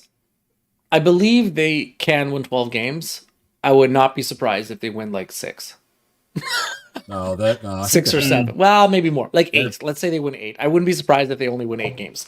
they're better than that. So Their you think they go schedule's- 12? 12 and 5? No, I think they'll win 10. 10? Yeah, 10 and 7? That's pretty respectable. I think the Giants will probably win 9 or 10 as well. Yeah. They have a good coach, and he got the most out of them last year, and I don't see any reason why he wouldn't do it again. I also don't know how I feel about Daniel Jones. He's good, but is he good enough to be like a top 10 quarterback in the league? like if it's him against Jalen Hurts in a playoff game, I think I'm taking Philadelphia all day long. All day long. Hurts is a stud. But man. again, they've surrounded Hurts with so much talent, and Jones doesn't have that same luxury. You need Right? options, right? To be an elite quarterback, you need more than one option. Yeah. You know, And then they you're got a threat. Saquon, and I don't know what they have for receivers, but they got Saquon. That's Yeah, they're gonna heavily invest on the running game, I guess. So I guess. And Saquon hasn't stayed healthy. But yeah, I think I'd say. But then even if you win 9 games, you're still third in your division. And then Washington's scrappy. They're probably gonna they'll win maybe 8. go 500. Yeah, They'll win 8. Maybe 9. They're lucky, but yeah. um, It's Giants and Commanders at the bottom. Yeah, both of those are rated at under 7.5. I'll take the over on those. Yeah, Yeah. Well, I mean, I think it's a closer division for second. I think Philadelphia wins it outright by a landslide. I think it's a lot closer between second, third, and fourth in that Yeah. division. I think that's going to be a tight race between the Cowboys, Giants, and Commanders. I would not be surprised. Well, I'd be surprised if Washington finished second, but I would not be surprised if the Giants finished second over the Cowboys. Because I don't know, Cowboys like it. fail all the time. I like it. I like it when the Cowboys are bad. Makes me happy. Maybe that's wishful thinking on my part because it's fun when they suck and they Yep. do poorly because it's like the Maple Leafs. Whenever they do poorly, it's fun to point at the Maple Leafs fan and go, "Your team sucks." You still suck. Yeah, Now, do you like it when they sort of build up a little bit of the head of steam with some wins and then they just eat a complete Dude, bag of shit. there was Yeah, one we- season when the Maple Leafs went out of the gate 4-0, and I had this random guy at the bar, Uh-oh. drunk, wearing Maple Leafs jersey, trying No. to tell me how they were an unbeatable team. They're going to win the Stanley Cup. They didn't make the playoffs that year, just to tell you. But Well, it's just look- like the sheer ego that Leafs fans. 4 games in, man. Like, you may 4 want to games. relax a little Hey, bit here. it's over. We got the division. We got the conference. Yeah, you got 78 games to go. Let's see how you I end already up. bought Right? my tickets for the finals. It's on, Come baby. back and talk to me in February. I didn't Dude. see him again, but I really wish I did. I think he right. just was driving by and stopped at a pub because he wanted to celebrate. I don't know. So, but okay. So the NFC North, I got the Bears. No, just kidding. Oh God. Well, then we differ on more stuff, then, young man. So the Bears might be the worst team in the NFL. no, that's Carolina. Carolina's the worst team of football. Okay, Carolina's- well the Bears are like They're not the far bottom away. Not 5. according to my list. They'll win 4 games. Yeah, the Yeah, Bears. I don't see the Bears winning more than suck. 4 games. I really don't. They stink. They That's a stink. hard division, actually. Well, I mean, Green Green Bay is going to be good. I think. Yeah. Your Detroit is, I think I kind of think Detroit wins it. Well, Detroit is got the over 9.5. The Packers are slated at over 7.5. The Vikings are under 8.5, and the Bears are under 7.5. Not the lowest rated team on my list right now. No, no. We haven't got there. We'll get to that team. like Carolina. was And Minnesota's Carolina, Arizona are just shit shows all around. was Minnesota's did Minnesota overachieve last season? Yes, they did. Their schedule was a fucking joke. So Yeah. they're probably they're not going to finish. So they finished 13-4 last season. They're not doing that. They'll be lucky to win. Like Matt said, it's 7.5 for Mini. I think Detroit's under better. 8.5. Under 8.5. I think Detroit's better than I think they've improved since last season, I believe. have. So I could see Detroit winning that division, honestly. Maybe I would say probably Detroit, Minnesota, Green Bay, Chicago, as I look at the standings from last year and try to that's kind of what I'm comfortable with and how they rank. Yeah. I don't know. Like, It's kind of a difficult division to pick. yeah. The next one is the hardest division to You- pick, to be you don't perfectly know- honest with you. Green Bay, you don't know what you're going to get out of Jordan Love because it's just he's got the keys to the car now. So He's got one of the best names ever, though, Jordan Love. How do you not? how do you not love Jordan Love? That is like such a bankable name. Yeah. Imagine, like that's such a good name to have. Just you can sell so much merchandise just on that name alone. Oh, absolutely, and their schedule is easier than Detroit's. In my opinion, I think. Yeah. So you think the Packers have a better season than Detroit? Yeah, I do. It's tough. I like It's Detroit. tough. They're it's nice to see them because they've been bad longer than the Bengals have been bad. They've been bad forever. And Dude, they just can't get it done. they fucking stink. And they just, Even when they had like Megatron and Matt Stafford, they couldn't do thank it. you. Yeah. Right? And even back Barry It was Sanders. such a deadly combo, Stafford to Megatron. Oh. Yeah, there's a 30 for 30 on Megatron. You should watch that too. It's really good. Yeah, he was an anomaly of a receiver. He was huge. He was like built like a tight end, but he was a wide receiver. Yeah. Literally. Like he was what was he, like 6 something? 6'2", He's a big man. 6'3", Yeah, 6'4", maybe? Yeah, he was like 6'4", For a 240 wide receiver. Yeah, Ooh. huge. And he was fast. Yeah. Yeah, I Yeah. think I think Green Bay is going to win the division. I hate to say it. Oh boy. Oh boy. I don't know about that. Oh boy. More differences, young man. Can't be all the same. I'll take the Pack. Lions, Vikings, and then Chicago to round it out. I still think the Vikings win that division, but I would not. The Packers aren't winning that division, but I would not be surprised if Detroit wins the division either. So, I'd like to see them do it because I like to see different teams in the playoffs and not. well, the you same. want to, right? You don't want to have Kansas City and Philly. Oh no, it was like New England and Indy back in the day. It was like, oh, Yeah. God, always, and then yeah. Can we just talk My about boy, Alex out in Philly, who's a huge Eagles fan. But yeah, like Seb said, there's something to be said for building your franchise and having that dynasty. Mhm. But Can we just take a minute to talk about every year? It kind of gets boring. No offense to the Yeah. Bulls, but the Bulls are in the finals again. It's the 90s, Yep. right? Can we just take a minute to talk about the that's a greatest big comeback in reason Super Bowl why history? There's Do we have so to? much hate for Brady. Controversy aside, is just like, oh well, Patriots won again. Cool. That comeback was Cool. something else. Because what it was like, Atlanta had 28 no business losing that game. They were like up by like over 21 points or something. it was I like can't. 28-3 at halftime, and then they fucking blew it Yeah, and cemented that team. Sure. Ugh. I'm sure Matt's not aware, but one of the Super Bowls that the Patriots won, they went into the third quarter down. I think it was 28-3. Yep. It was the biggest Super Bowl comeback in the history of the Super Bowl, and the Patriots ended up winning that game. I think I was drinking at a friend's house.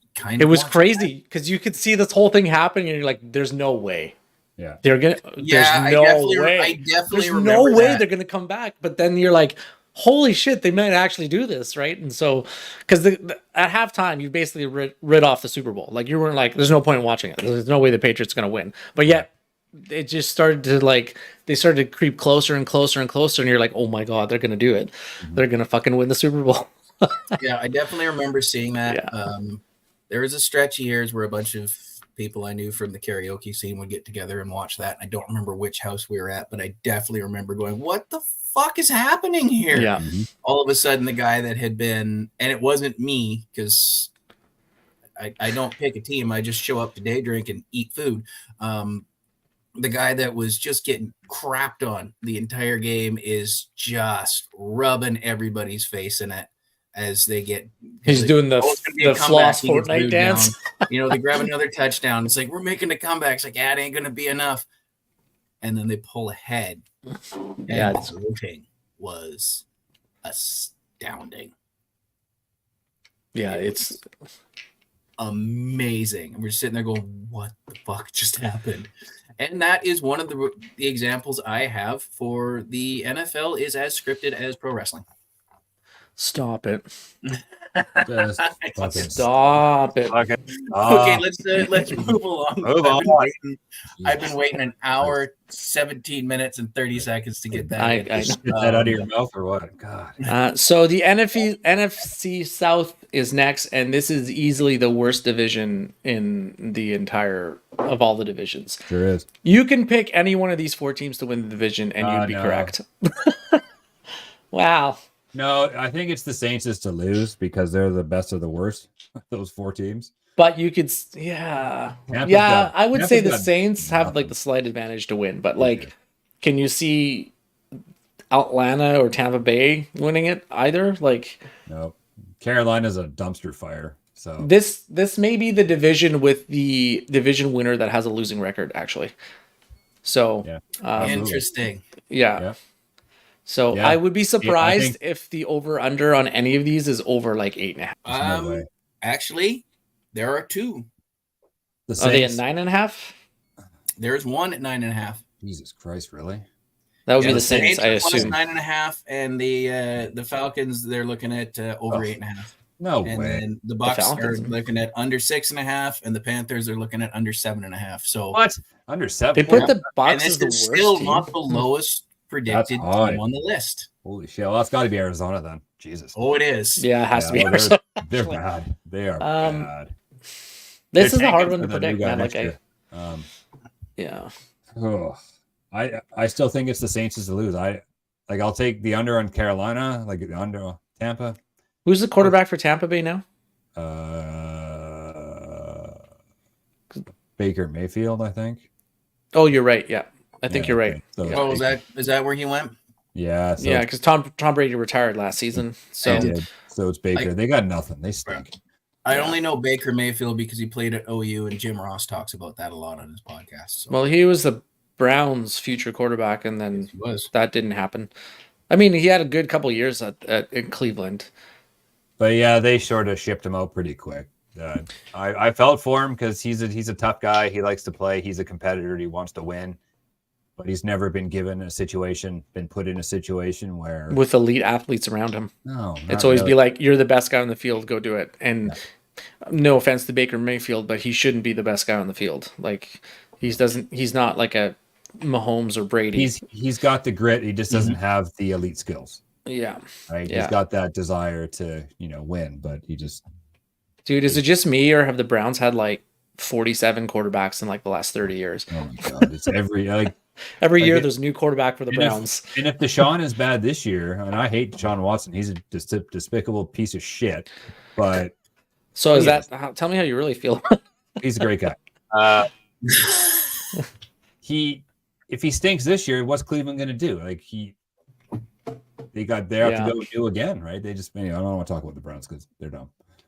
But yeah, no, NFC South is not a good division. And I think we're going to differ on the next division too. I give the Saints the win in this division with a losing record. I think they go 8-9 and still win the division. I think this division is just dog shit. Well, they got Derek Carr now. They got Alvin Kamara still, and Michael Thomas if he ever gets healthy, he'll play. Yeah. They got some weapons. They got some stuff more than the other teams have. Falcons have nothing. They got Kyle Pitts with no one can throw him the ball. That's right. That's such a bad division. It's terrible. It's terrible. All right. I guess we'll move on to the last division, the NFC West. And I know that I'll just say it right now. The San Franciscos are not going to lose this division. And Mike has a difference of opinion because he believes in Geno Smith. I believe in Geno and old man. I can't. Old man coach Pete Carroll. Listen, I cannot in good conscience ever cheer for Seattle. Well, either can I. I hate Seattle. But I will tell you why. And I've told this before on the podcast, and I tell this all the time. In the past of working at Sam's for 13 years, I have grown to despise the Seahawks fans because the Seahawks fans have absolutely no clue about what's going on a Sunday night ever. They walk in and within 15 seconds with spittle flying out, pointing at TVs going like, Seahawks. I'm like, dude, I got a game in overtime. Sit your ass down. We'll wait till it's finished. The Seahawks haven't even kicked off, but they don't care. Their team is more important than anything going on that game. They don't have the ability, and it's not all Seahawks fans. There's a few Seahawks fans that were like that. Just have the wherewithal to understand that there's bigger things going on than your immediate need to watch a kickoff of your team. I will get to it when this game is over, but I have 7 tables in here that all play fantasy football that have all gambled on this game, and it's in fucking overtime. Let's see how this game ends because this is what everyone's invested in. They don't have that ability. So I've kind of grown to despise Seahawks just for that reason, and it's just annoying to deal with every Sunday. Now they haven't been relevant for a while, so that has definitely diminished. But when they were in the Super Bowl, winning the Super Bowl, playing against the Patriots, it's just this immediate need to change everything that's going on immediately for a select few people, which is annoying. So I've had that experience as well. Hosting karaoke, I've had to hold shows because it's not usually football because that's not a Saturday or Friday night thing. Hockey games. Canucks. Like, when are we going to start singing? I don't care about the hockey game. When are we going to start singing? You're in a packed pub. Yeah, the Canucks are in the playoffs. I don't give a flying fuck about the Canucks game either. Yeah. But look around you at all the jerseys. And I promise you, if you look over at the bar, the bartender has got a lazy eye because she's got one on the drink she's mixing and one on the TV off to her left. You have to be able to read the room, in this right? bar. If I let you sing right now, you are not only going to get booed, you're going to get fucking lynched. Sit down and wait. Yeah, you'll never want to sing again. It is that small crowd of people that think what they want to do is more important. You're calling them Seahawks fans in this case? Absolutely. Yeah. I've dealt with the same sort of people. Now, as far as the Seahawks and my newfound hatred for them, tell us more. Here's why. So we covered last week that I was down in Seattle for a few days. Yeah. Yes. Did I mention, because I don't recall, and I probably did because I'm still mad about it, that the fire alarm in the hotel went off at 1:30 in the morning. We all had Oh to go no, back. we have not heard this. You did Story. not mention that actually. I don't think so 1:30 in the morning. I'll tell you the full story off the air. 1:30 in the morning, the fire alarm goes off. So the five of us get up. We, toss on things so that we're not naked out in the streets. And we go down there. I got my little 5-year-old buddy, our resident comedian Spencer, is very confused as to what's going on. He just knows there's fire trucks downstairs and a lot of people. Why the fire alarm went off? A drunk fucking Seahawks fan pulled the alarm coming back into the hotel on a Saturday night. He's in town for the game and thought it'd be funny. Fuck Seattle. Fuck the Seahawks. Fuck their fans. But that is funny. Yeah, funny. You know what? I'll tell you the full story off the air. Not sure I want to hear the whole story. We don't want to get canceled. I don't think. Yeah, I'm not telling it on the air because it'll lead to a whole thing. But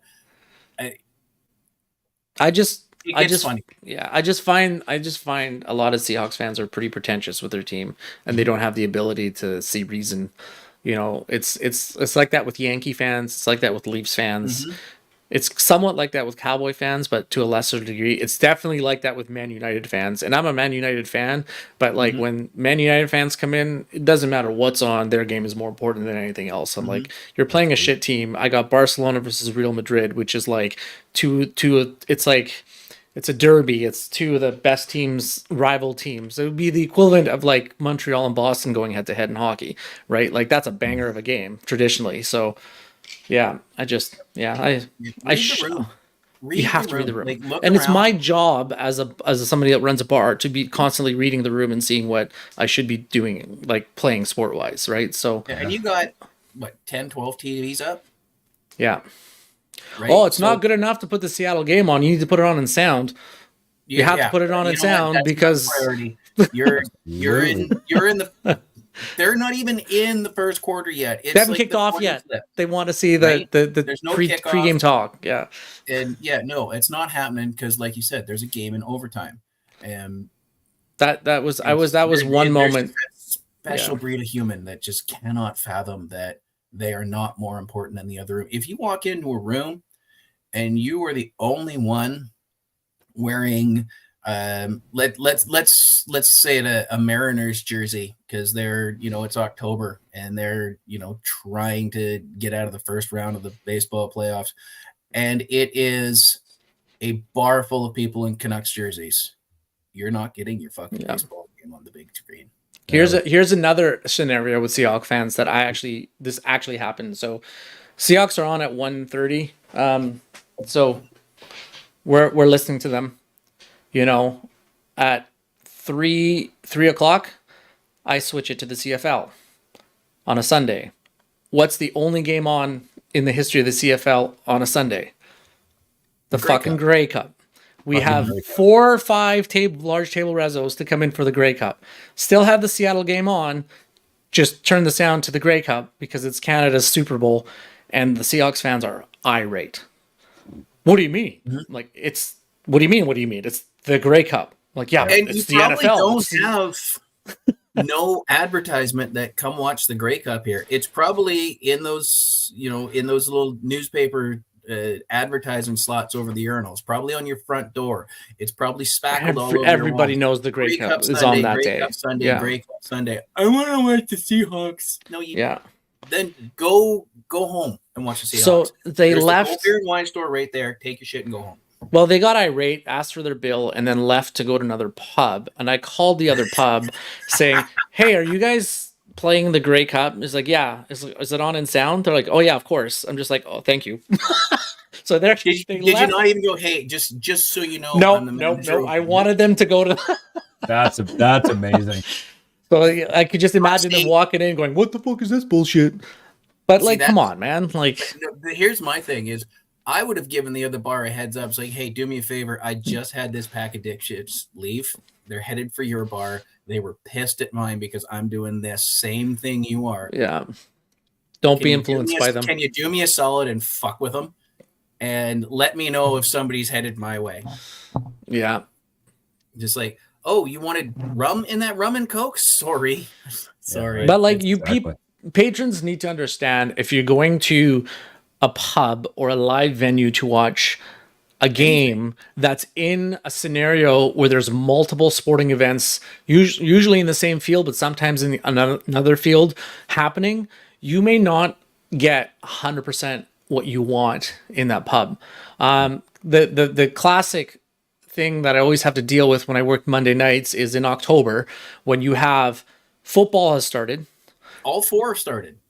hockey is playing, like NHL has started, MLB playoffs have started. Basketball is not really a draw at our pub, so like we just eliminate that. But like I was gonna ask on that. one Monday in particular, had a Monday night football game, a Vancouver Canucks game, and a playoff game in the MLB. It's like, what do I put on? You split your What do I TVs. put on that 60% of the people are going to hate me for? Right? Like there's guys in here watching playoff basketball. There's people, or sorry, playoff baseball. There's people in here that have come for the Monday night football game, and there's Canucks fans. Like, how do I win in this scenario? All you can do is split your don't. TVs, but Yeah. even then, you know. But they you want can the sound on alternate. it, right? So Well, that's it. Yeah. Is you can only have one with sound on, so that's a tough call. Yeah. But even if you had, like a bank of 3 TVs, you put football, hockey, Yeah. baseball. Well, Well, somebody's sitting at a table somewhere that can't see the frigging game they want to see, Yeah. so they're going to be pissy, right? It's we like, put well, we put the priority on football just because we run like a 200 plus person football pool, and the Vancouver Canucks That's aren't fair. relevant anymore, so nobody cares if they listen to the Vancouver Canucks in sound. And a baseball playoff you can kind of watch without sound, Oh, you honestly. totally, absolutely, you can. right? Like you don't absolutely. need the baseball commentators are probably the second worst commentators of all sports, English soccer commentators, and I'm gonna get slayed by my British fans, but I hate British soccer commentators, man. They say like 15 words in 90 minutes. Like it's I will watch an American And quality feed, or is ended South there with all American time. commentators are so much better in soccer because they're so passionate about the game. So and baseball commentators, it's a lot of stats because Yep. they just there's regurgitate a big stats. gap. Yeah. There's a big gap, and it's very frequent between action. It's Yep. okay. You've had your batter. The pitch count gets to whatever the pitch count gets, but they're basically stalling, and that's where we come up with all of these baseball stats that are like really bizarre, sort of. Oh, well, it's he's- out of he's- control. Well, the thing Yeah. with baseball, He's 3-0 from the plate when the humidity is above 90 and the wind is coming out and the picture is a hangnail, and it's filling in the gaps because there is no story to tell for it. but we're you waiting for want this guy to hit want early. that silence in baseball when he's pitching. Like when that pitch goes, you want that little bit of silence. So I understand in baseball where you don't need to know who the players are. You know who the pitcher is and the batter is, like when they introduce them. You don't need to keep telling them. In hockey, because it's such a fast-paced game, you definitely need a commentator to help you out on what's going on because you can't pick up on everything at the same time, right? Because the things are moving so fast in hockey. It definitely helps to have commentators to snap your attention to something that you're probably not aware of, right? Basketball's the same way. It's Basketball's the very same, yeah. fast-paced. Yeah. But it's not huge in Canada. And football, it kind of splits the difference between the two because there are large gaps where they are setting up the next play. They're in the Yeah. huddle. They've taken whatever penalty timeout, or there's a big gap between plays. But when the action starts, the commentators need to be on point. Yeah. Because there's a lot going on. You got 22 dudes on the field, right?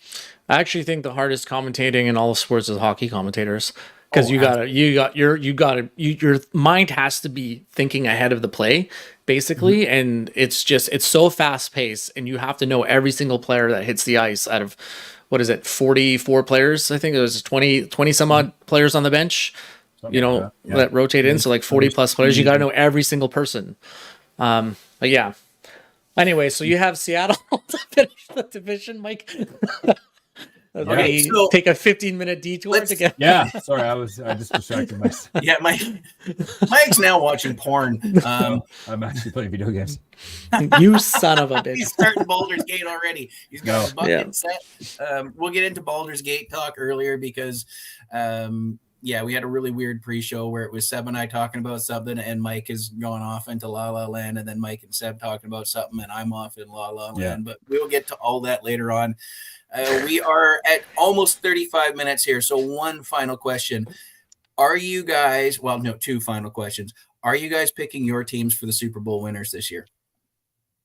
Are you picking the Well, Bengals? I think Seb's a hard no. I'm a hard no with the Patriots. They don't make the playoffs. No, yeah, I think it's Bengals have a shot at winning. the Bengals have a shot, but it. So you're going to ride or die with them, Mike? Oh, absolutely. They won the Super Bowl you're 2 years ago, made the conference finals last year, barely lost. They lost by field goal to get back again. There's probably 4 teams that have better odds than the Bengals. But for like a good story, like the Bengals are almost there. They've almost been there for 2 years. And I like the fact that Buffalo gets all this love for no reason because they can't win shit in the playoffs and they just shit the bed every time they get there. So it's beautiful. That's tradition. You don't fucks with traditions. Dude, I would like to see year, Buffalo win. They won't. I know they won't, but they'll never get out. If they were in the NFC, hell yeah, they would. Yeah. But they got the Mahomes haunting them. They got Burrow haunting them. So now they have all this. I don't know. They can't do it. I'll take the. Fuck, it's so tough. I'll take the Bengals to go. Are you actually taking the Bengals? You can take the Bengals to get there and not win? No, if they get there, they're going to win it this time. Okay. Yeah. So Mike's Because what do you think? Pick your Super Bowl winner. You're not sticking with the Patriots, so pick your winner. Mike's going to go with a double Bengals on the question. Okay.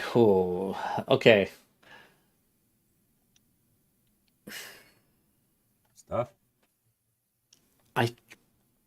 I'm going to go off the board here, kind of. Ooh, I like it. He's going with the Cardinals. I'm going with the 49ers. All right. Solid pick. I just have this feeling they're a good team Niners are all having a across the board. resurgence. Yes, they are a good Right? team. Like the Niners held it down in the late 80s, right? Like they were shooting the lights out with Montana and then did a very rare transition from a world-class quarterback to a world-class quarterback with Steve Young taking over. I know that Brock Purdy is probably not going to be the starting quarterback in week 1. Yeah, he is. Mhm.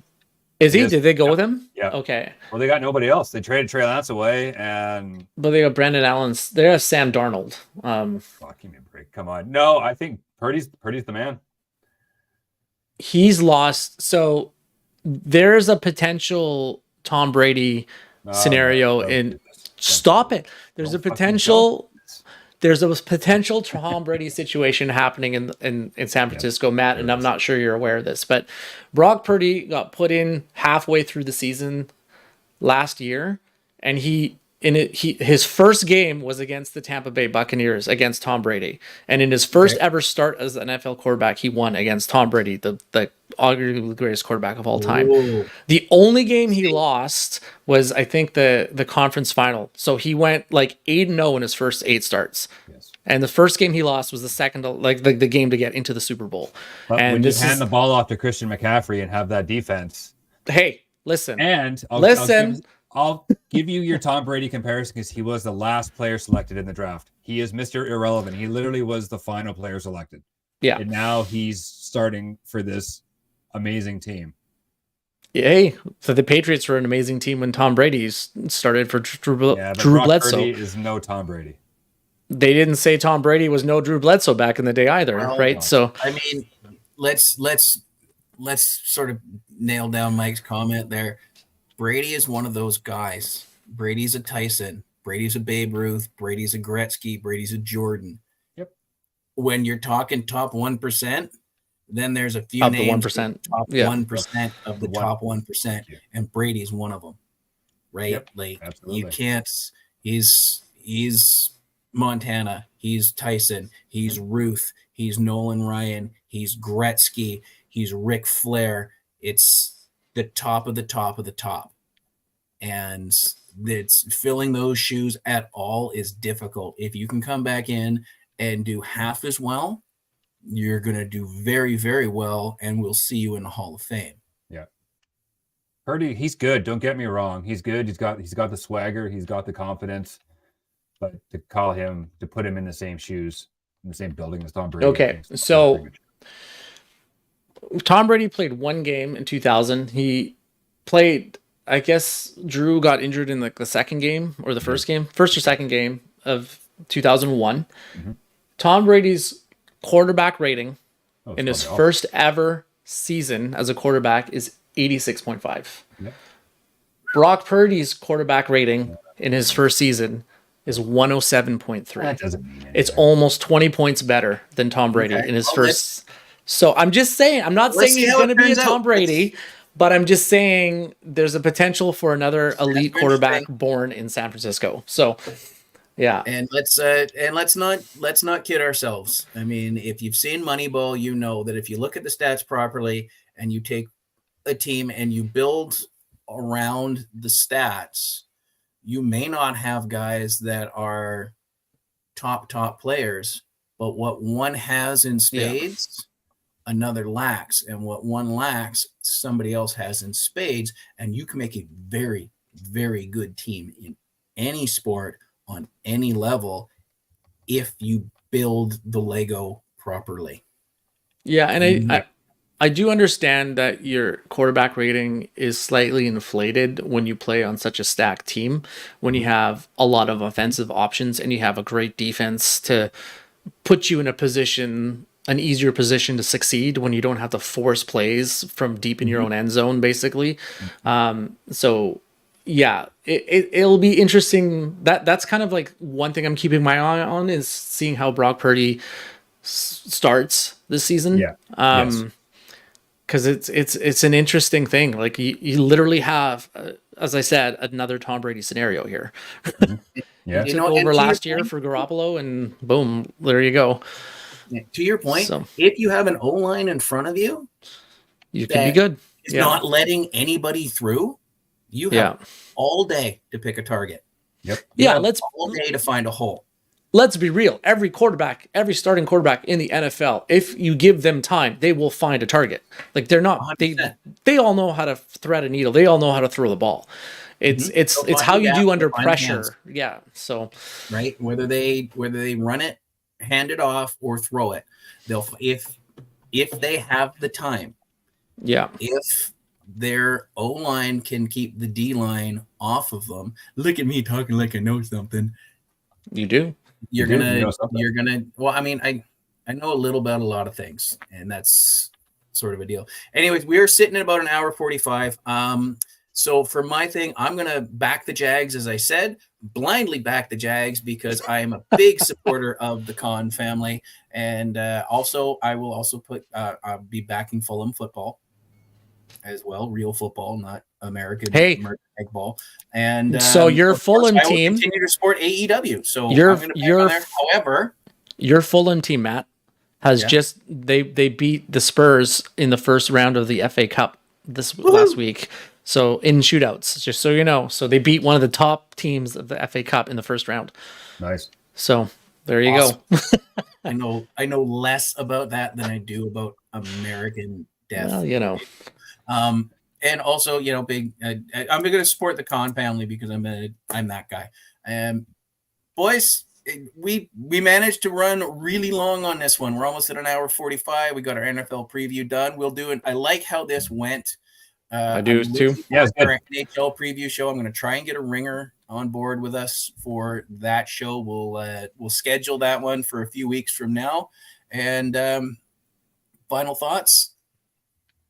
It'll be an interesting season.